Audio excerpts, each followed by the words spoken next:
Magandang gabi mga kababayan, narito po ang result summary ngayong araw ng Martes, April 28. Pero bago ang lahat, paki-like at subscribe na po ang ating channel. Maraming salamat po.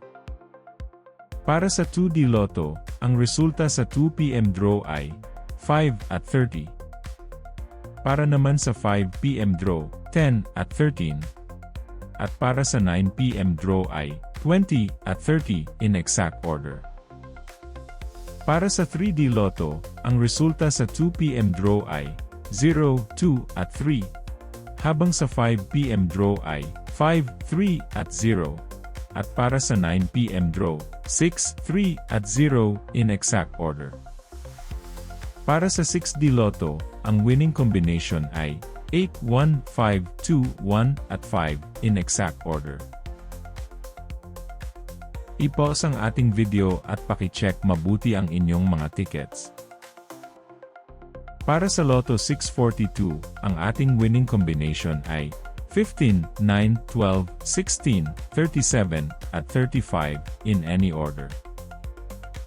Maaari nyo pong i-pause ang ating video para makita at ma-check ng mas mabuti ang resulta at inyong mga ticket. Check nyo na din po ang consolation prize sa ibaba.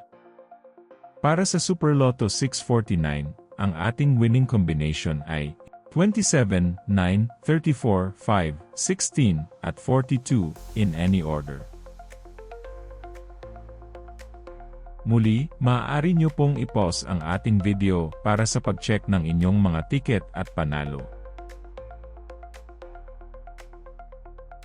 At para sa Ultra Lotto 658, ang ating winning combination ay 9, 47, 32, 39, 45, at 33 in any order. I-pause ang ating video at siguraduhing tama ang ticket draw date at number combination sa inyong mga ticket. Narito po ang draw schedule at jackpot estimate para bukas. Congratulations po sa lahat ng nanalo. Kita-kita po ulit tayo bukas. Maraming salamat po sa panunood.